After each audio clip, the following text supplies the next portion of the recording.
রহস্যময় এক মাছ, বয়স বাড়লেও বুড়ো হয় না, বরং দিনে দিনে স্বাস্থ্য আরো ভালো হয়।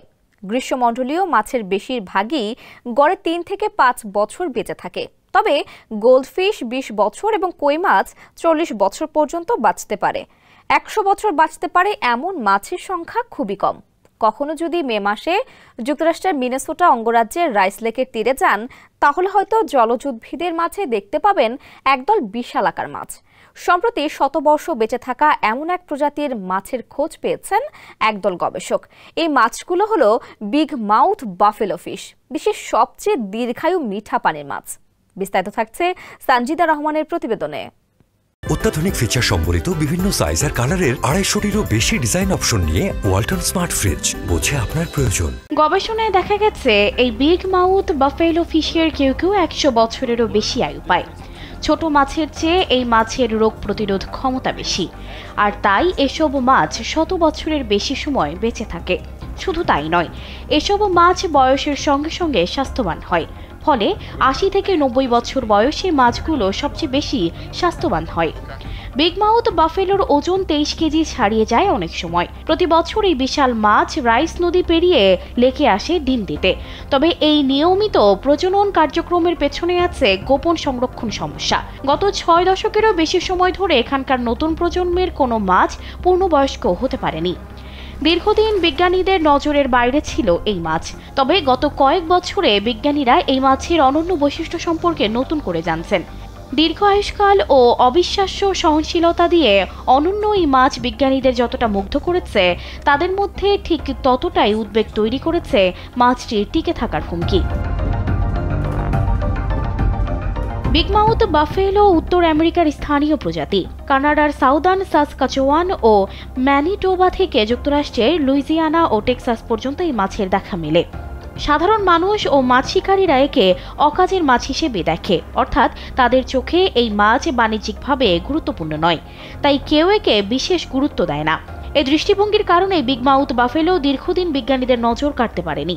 তবে গত 5 বছরে গবেষকরা বিগ মাউথ বাফেলো নিয়ে অনেকগুলো নতুন ও বিস্ময়কর তথ্য জেনেছেন। বিজ্ঞানীরা জানতে পেরেছেন এই মাছ 127 বছর বয়স পর্যন্ত বেঁচে থাকতে পারে। মিঠা পানির আর কোনো মাছ এতদিন বাঁচে না। আশ্চর্যের বিষয় হলো, বয়স বাড়ার সঙ্গে সঙ্গে বিগ মাউথ বাফেলো বুড়িয়ে যায় না।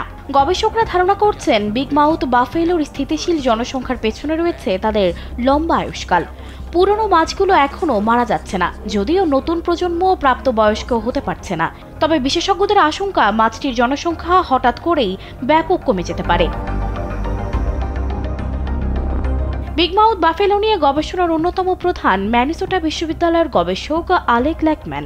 এই মৎস্য বিশেষজ্ঞ বিবিসিকে বলেন, এটি বিশ্বের সবচেয়ে প্রাচীন প্রাণী গোষ্ঠীরগুলোর একটি, অথচ এই প্রজাতি নিয়ে কোনো ব্যবস্থাপনা বা সংরক্ষণ ব্যবস্থা নেই। ল্যাকম্যান জানান, প্রথম যে বিগ মাউথ বাফেলোর অটোলিথ বিশ্লেষণ শুরু করে বয়স নির্ধারণ করা হয়েছিল, সেটি ছিল প্রায় 90 বছর বয়সী। মাছটির বয়স দেখে তিনি হতবাক হয়ে যান। গবেষণার সহলেখক এবং নর্থ ডাকোটা স্টেট ইউনিভার্সিটির জীববিজ্ঞানী ব্রিটি হেইডিঙ্গার বলেন, গবেষণায় দেখা গেছে বয়স বৃদ্ধির সঙ্গে পাল্লা দিয়ে মাছগুলোর অঙ্গপ্রত্যঙ্গ দুর্বল হয়নি। মিনেসোটার রাইস লেকের বিগ মাউথ বাফেলোর বড় অংশের জন্ম দ্বিতীয় বিশ্বযুদ্ধের আগে। তবে সাম্প্রতিক গবেষণায় আরেকটি বিষয় বিজ্ঞানীদের বিভ্রান্তিতে ফেলেছে। গবেষণার সময় পাওয়া মাছগুলোর বিরাট একটি অংশই ছিল অত্যন্ত বয়স্ক। এ থেকে নতুন একটি প্রশ্ন উঠে আসে, অল্প বয়সী মাছগুলো গেল কোথায়? সবচেয়ে বিস্ময়কর ব্যাপার হলো, প্রতি বছর মে মাসে বিগ মাউথ বাফেলো সফলভাবে প্রজনন করে প্রচুর বাচ্চা জন্ম দিলেও গ্রীষ্মের শেষ নাগাদ এরা সবাই স্রেফ উধাও হয়ে যায়। 60 বছরের বেশি সময় ধরে এই মাছের তরুণ প্রজন্ম প্রাপ্তবয়স্ক হতে পারেনি। লেকম্যান বলেন, 1957 সালের পর জন্ম নেওয়া প্রতিটি বাচ্চা মাছই পরিসংখ্যানগতভাবে ব্যতিক্রম। গবেষকদের মতে, বাচ্চা মাছগুলোর কম টিকে থাকার কারণ সম্ভবত আরেকটি স্থানীয় মাছ, পাইক। পাইক মাছও রাইস লেকে ডিম ছাড়ে, তবে কিছুটা আগে।